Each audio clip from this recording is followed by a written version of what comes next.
बड़ा ही धमाकेदार है, बहुत छोटा है, मजेदार वीडियो है। ये वीडियो बच्चों का है। किसका है बच्चों का, लेकिन कभी कभी बड़ों की भी मिट्टी पलीद कर देता है। तो आज किसी की मिट्टी पलीद ना हो, इसके लिए आज ये वीडियो आपको शुरू से लेकर अंत तक करना है, और ताकि आप एएन के उपयोग में कभी भी कोई कंफ्यूजन न रहे और कोई गलती न हो। आइए तो बिना विलंब किए हुए हम देखते हैं एएन है क्या। एएन आर्टिकल है और उसका यूज हमेशा सिंगुलर नंबर नाउन में होता है।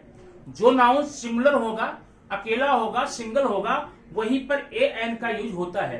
लेकिन प्रॉब्लम है ये, आज की प्रॉब्लम सबसे बड़ी ये है कि इसका यूज हम करें कैसे। ये बच्चों को बता दिया गया है कि जहां पर जिस वर्ड की स्टार्टिंग में AEIOU 5 लेटर, क्या बोलते हैं, वाउल, ये 5 लेटर से शुरुआत होती है, वहां पर हम एन का यूज करेंगे। किसका, एन का यूज करेंगे। और जहां बाकी कॉन्सोनेंट्स आते हैं वहां पर ए का यूज करेंगे।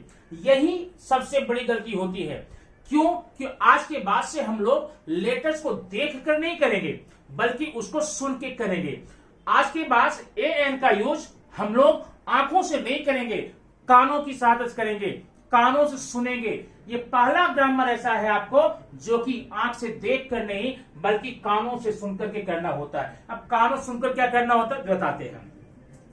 ये पहली बात, ये गलत भावित निकाल दीजिए कि जिस सेंटेंस, जिस वर्ड की शुरुआत में वाउल होगा, AEIOU होगा, वहां पर एन लगेगा। बाकी कंसोनेंट्स में, बाकी जितने कंसोनेंट 21 है, वहां पर ए लगेगा। तो सही क्या है? सही ये है, आप साउंड को सुनिए, अक्षर को देखना नहीं है, लेटर्स को देखना नहीं है, बल्कि उसकी आवाज को, उसकी ध्वनि को सुनना है। अगर वो साउंड, वो आवाज आपको ये मिलती है AEIOU को, तब तो आप वहां पर क्या लगाने वाले हैं, वहां पर लगाएंगे एन। और अगर वो साउंड भले ही ये लेटर हो, लेटर भले ही AEIOU है, लेकिन अगर उसका साउंड, उसकी ध्वनि, उसकी आवाज कॉन्सोनेंट की दी जाती है, तो क्या हो जाएगा, वो वहां पर आप ए लिखेंगे। आइए कंफ्यूजन दूर करते हैं। देखिए, ये है एप्पल। क्या है? एप्पल। एप्पल, ध्यान दे, हमने साउंड क्या दिया, ए।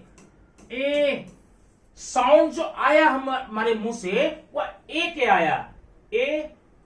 अब चाहे हिंदी में ए जाइए, चाहे इंग्लिश में जाइए, दोनों ही वाउल हैं, दोनों ही स्वर है।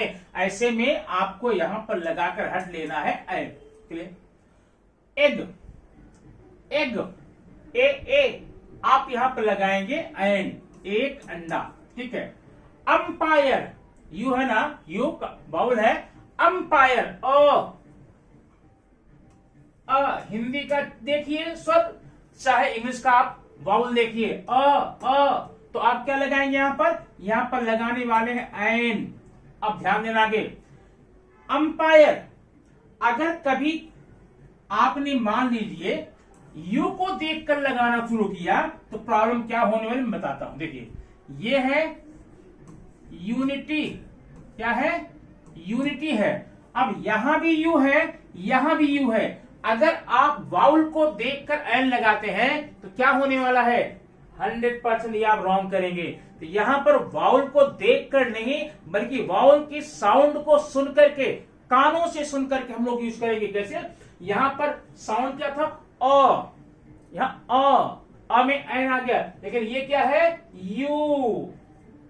और यू क्या आप जानते हैं, यू यह है, यह क्या है, कॉन्सोनेंट है, यू वाई है, ये कॉन्सोनेंट है। बात समझ में आई? तो ऐसे में आप यहां पर साउंड को देख करके अब अगर एएन का यूज करते हैं, कभी कोई गलती नहीं होगी। आप यहां क्या लगाने वाले हैं, ए लगाएंगे। ठीक है। ऐसे ही यूजफुल, यूजफुल में क्या लगाएंगे, अगर आप वाउल को देख कर लगाएंगे तो 100% गलती करके आएंगे। अब देख कर नहीं, सुन के लगाएंगे, अयूजफुल हो जाएगा। ऐसे होगा, यहां पर यूनियन हो जाएगा, यूनियन हो जाएगा, यूनिफॉर्म हो जाएगा, यूनिफॉर्म हो जाएगा। ऐसे सारे अक्षरों में आपने क्या देखा, आपको साउंड को सुनना है, अक्षर को देखना नहीं है। बात समझ में आई ना? अच्छा, आइए कुछ और एग्जाम्पल लेके हम कंफर्म कर देते हैं। इस छोटे से वीडियो में ए एन संबंधी कोई भी प्रॉब्लम आज रही नहीं जाएगी। आज के बाद से पूरी प्रॉब्लम समाप्त। ए एन में कोई कंफ्यूजन नहीं होगा, कोई गलती नहीं होगी, कोई कंफ्यूजन नहीं होगा, नंबर पूरा मिलेगा। अब देखिए यहां पर एक वर्ड देखिए, ये मैंने लिखा है यहां पे हाउस। क्या है ये? हाउस। ध्यान देना, हाउस, हाउस, ह हाउस, ह क्या लगाएंगे आप? अ लगाएंगे, अ हाउस। लेकिन अगर यहीं बगल में मैं लिख दूं ऑनेस्ट, लिख दूं क्या? ऑनेस्ट, तो क्या अभी भी आप यश को देखकर लगाने वाले हैं? अगर यश को हाँ, दूसरी बात, ये हॉनेस्ट नहीं पढ़ते हैं, इसका जो साउंड है ऑनेस्ट है, ऑनेस्ट। तो आप अगर कॉन्सोनेंट और वाउल को देखकर लगाएंगे तो फिर गलती कर रहे हैं। तो गलती ना हो, आप साउंड को सुनिए। इसका साउंड है हाउस, हाउस, जबकि इसका साउंड है ऑनेस्ट, ऑनेस्ट। तो यहां पर आ के लिए क्या लगाएंगे? एन लगाएंगे। क्लियर? House, honest. इसी प्रकार से अब ध्यान देना यहां पे, जैसे मैंने किया यहां पे,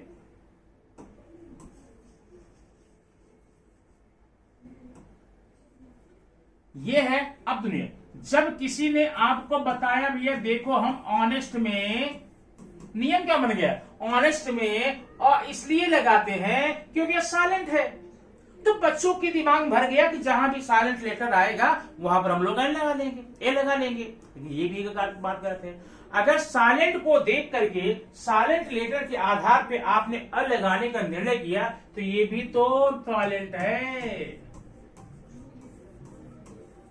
ये भी साइलेंट है। तो यहां पर भी तो आपको एन लगाना चाहिए, लेकिन यहां नहीं लगता, यहां तो अ लगता है। इसलिए आप लेटर साइलेंट है कि स्पीकिंग है ये नहीं देखेंगे, बल्कि सुनेंगे कि उस लेटर की पर लेटर की साउंड क्या आ रही है। तो इसकी साउंड तो यहां पर आ ही नहीं रही है क्योंकि साइलेंट है। ऐसे में क्या करेंगे? यहां पर हम साउंड को देखेंगे, ऑनेस्ट में एन लगाएंगे और नॉलेज में अ लगाएंगे।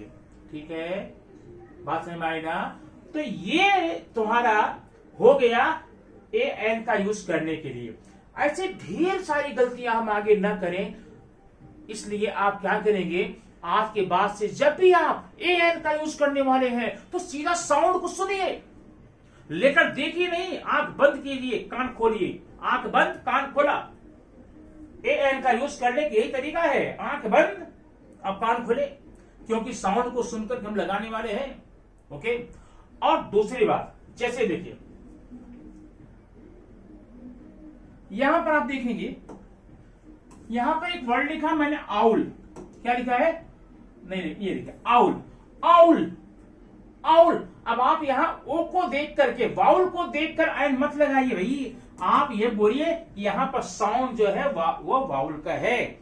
क्यों? अगर ओ को देखकर लगाने लग जाएंगे तो जरा बताइए, मैंने लिखा यहां पर one man army, one man army, 1 rupee note. अब देखिए आप यहां पर अगर कभी भी भूल करके एन लगा के चले आए तो ये आपका हो जाएगा रॉन्ग। क्यों? क्योंकि ओ का साउंड वह है। क्या है? वह देखिए, वी बोलिए या तो वह बोलिए, दोनों कॉन्सोनेंट है, व्यंजन है। आप ऐसे में वन मैन आर्मी, ठीक ना, 100, 1 रुपी नोट, ठीक। इस प्रकार के सेंटेंस में, वर्ड में आप यहां क्या साउंड देखेंगे? क्या हो जाएगा? जब भी ओ का साउंड वह होगा तो आप क्या लगाएंगे? अ लगाएंगे। क्लियर? तो इस प्रकार से ये आपका हो गया वाउल का झंझट खत्म। और एक जाते जाते एक इंपॉर्टेंट बात बता रहा हूं जो कि बहुत कम लोग जानते हैं, और आप जान जाएंगे तो आपके लिए बड़ा अच्छा रहेगा। वो ये है, देखिए जैसे आपने कितना पढ़ा? आपके इंग्लिश में कितने वाउल्स है? 5 है, 5 है ना? लेकिन मैंने कहा नहीं 5 नहीं है बल्कि 5.5 है, हाफ, 5 है, हाफ है। ये कहां से आ गया? अब तक आपने जाना था कि इंग्लिश अल्फाबेट में 5 वाउल्स है, 21 कॉन्सोनेंट है। आज तो 5.5 हो गया। 5.5 कैसे हो गए? बता रहा हूं। एक लेटर आपके पूरे अल्फाबेट में आता है वाई। क्या है? वाई। कभी कभी तो ये वाउल का काम कर लेता है और कभी कभी तो ये किसका? कॉन्सोनेंट का। अभी देखिए मैंने लिखा यहां पर याक, क्या लिखा? याक। अब याक में क्या है? याक में य है, वाई को पढ़ रहे हैं य, इसलिए आपका है ये कॉन्सोनेंट। लेकिन मैंने अगर यहां पढ़ दिया क्या? Beauty, beauty. अब ये वाई है, ई बना, तो यहां पर ये किसका साउंड दे रहा है? यहां पर ये वाउल का साउंड दे रहा है, इसलिए वाई जो है वाउल का भी काम करता है और कॉन्सोनेंट का भी काम करता है, ठीक है। और मोस्टली लास्ट में रहने पर ये वाउल काम करता है, कि हमेशा नहीं। मैंने ये नहीं कहा कि जब भी किसी वर्ड के लास्ट में वाई आ जाए वाउल हो जाएगा, ऐसा नहीं है। कभी कभी, जैसे कभी एक आप देख लिया ब्यूटी, ये ब्यूटी क्या है? ब्यूटी आपका है वाउल, ठीक। लेकिन मैंने यहां क्या दिया? में, यहां नहीं है, ठीक है। इस प्रकार दोस्तों आपने आज वाउल संबंधी कॉन्सेप्ट क्लियर कर लिया और an का छोटा सा प्रयोग पढ़ लिया। मुझे पूरी उम्मीद है आपको समझ में आ गया होगा। अगर फिर भी कोई प्रॉब्लम है तो आप निस्संदेह कमेंट बॉक्स में जाकर के लिख सकते हैं, कमेंट कर सकते हैं। निश्चित रूप से नेक्स्ट टाइम में आपको ये वीडियो में जहां पर भी इंप्रूव होने की गुंजाइश होगी वहां पर इंप्रूवमेंट करके देने वाला हूं, क्योंकि मैं चाहता हूं कि ऐसी किसी भी दिक्कत, ऐसे किसी भी पॉइंट में, किसी बात में इंग्लिश में कोई प्रॉब्लम आपको न हो। अगर आपको वीडियो अच्छी लगी हो तो सब्सक्राइब जरूर कर लेना और लाइक करना, बेल आइकन दबाना और अपने दोस्तों और सगे संबंधियों के बीच में दबाकर शेयर करना, ताकि ये बात, आपकी बात वो भी जान जाए। Thank you very much. फिर मिलते हैं next day, next time, next video.